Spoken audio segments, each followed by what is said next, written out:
Hello friends, Pongal திருவிழாவை முன்னிட்டு கன்னியாகுமரி மத்திய மாவட்ட மதிப்புக்கும் மரியாதைக்கும் உரிய செயலாளர் தம்பி கிருஷ்ணகுமார்,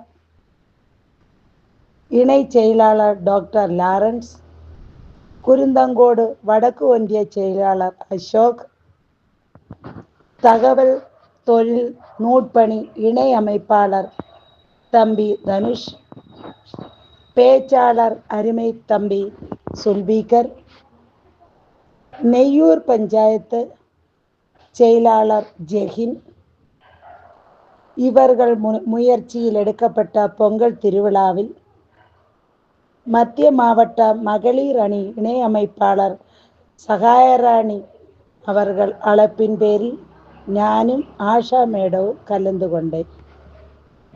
இந்த விழாவில் கலந்து கொண்ட ஏழை பொதுமக்களுக்கு நலத்திட்ட உதவிகளை வழங்கியுள்ளார். அதன் பிறகு விளையாட்டு போட்டிகளில் வெற்றி பெற்றவருக்கு பரிசுகளை வழங்கினார். இந்த வருஷത്തെ பொங்கல் இப்படி தமிழக வெற்றி கழக மக்களோடு இணைந்து மகிழ்ச்சியாய் கொண்டாடினேன்.